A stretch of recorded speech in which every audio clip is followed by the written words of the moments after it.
Cari fratelli e sorelle, buongiorno.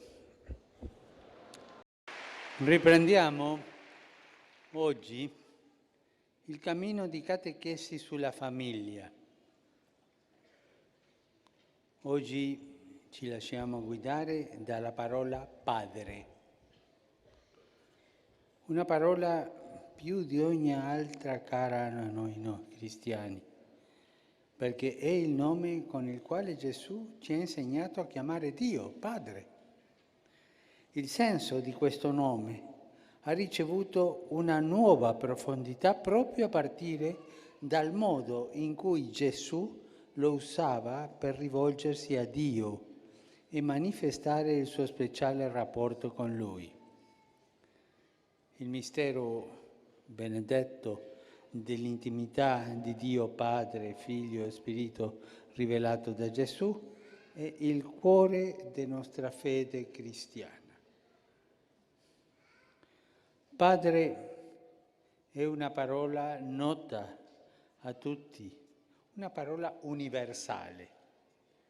Essa indica una relazione fondamentale la cui realtà è antica quanto la storia dell'uomo. Oggi, tuttavia, si è arrivati ad affermare che la nostra sarebbe una società senza padre. In altri termini, in particolare nella cultura occidentale, la figura del padre sarebbe simbolicamente assente, svanita, rimossa. In un primo momento la cosa è stata percepita come una liberazione dal padre padrone, dal padre come rappresentante della legge che si impone dall'esterno, dal padre come censore della felicità dei figli e ostacolo all'emancipazione e all'autonomia dei giovani. Ma talvolta in alcune case regnava l'autoritarismo, in certi casi addirittura la sopraffazione, genitori che trattavano i figli come servi, non rispettando le esigenze personali della loro crescita. Padri che non li aiutavano a intraprendere la loro strada con libertà, ma non è facile educare un figlio in libertà, Padri che non li aiutavano ad assumere le proprie responsabilità per costruire il loro futuro e quello della società. Questo certamente è un atteggiamento non buono, ma però, come spesso avviene, si passa da un estremo all'altro. Il problema dei nostri giorni non sembra essere più tanto la presenza invadente dei padri, quanto piuttosto la loro assenza, la loro latinanza. I padri sono talora così concentrati su se stessi e sul proprio lavoro e alle volte sulle proprie realizzazioni individuali da dimenticare anche la famiglia. E lasciano soli i piccoli e i giovani. Già da vescovo di Buenos Aires avvertivo il senso di orfanezza che vivono oggi i ragazzi e spesso domandavo ai papà se giocavano con i loro figli, se avevano il coraggio e l'amore di perdere tempo con i figli. E la risposta era brutta, La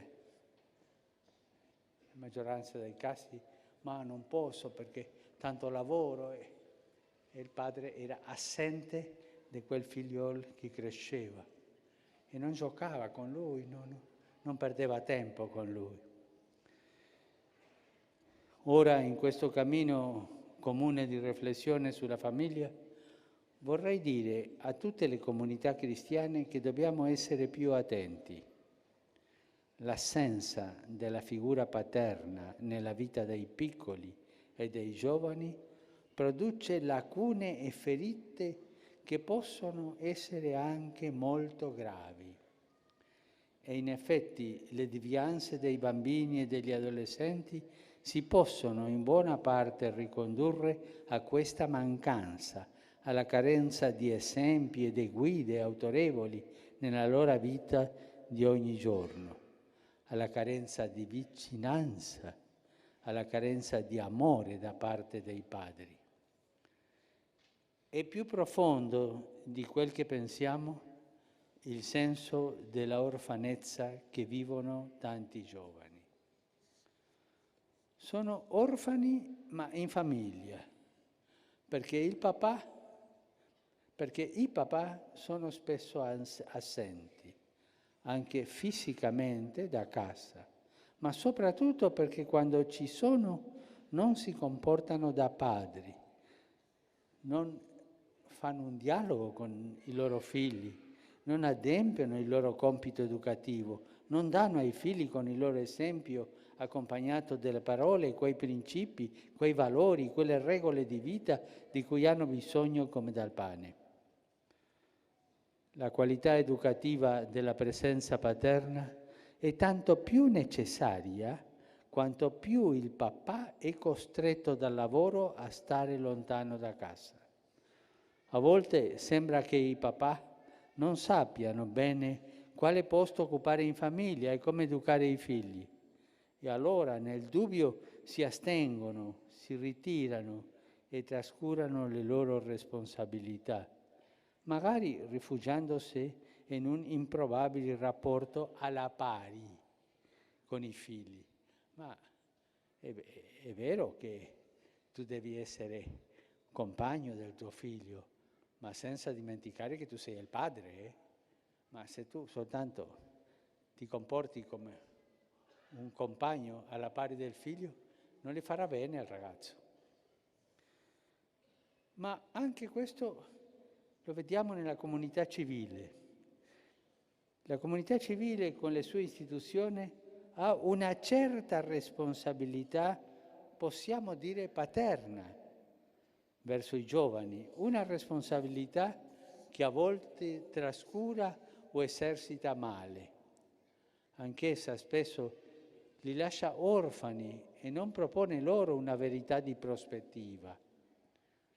I giovani rimangono così orfani di strade sicure da percorrere, orfani di maestri di cui fidarsi, orfani di ideali che riscaldino il cuore, orfani di valore e di speranza che li sostengano quotidianamente. Vengono riempiti magari di idoli, ma si ruba loro il cuore. Sono spinti a sognare divertimenti e piaceri, ma non si dà loro il lavoro. Vengono illusi col Dio denaro e negate loro le vere ricchezze.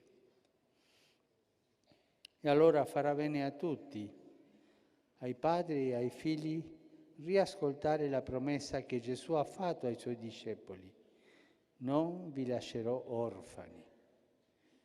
È Lui, infatti, la vita da percorrere, il Maestro da ascoltare, la speranza che il mondo può cambiare, che l'amore vince l'odio, che può esserci un futuro di fraternità e pace per tutti. Qualcuno di voi potrà dirmi: ma padre, oggi lei è stato troppo negativo, ha parlato soltanto dell'assenza dei padri, e cosa accade quando i padri non sono vicini ai figli. È vero, ho voluto sottolineare questo perché mercoledì prossimo proseguirò questa catechesi mettendo alla luce la bellezza della paternità. Per questo ho scelto di incominciare dal buio per arrivare alla luce. Che il Signore ci aiuti a capire bene queste cose. Grazie.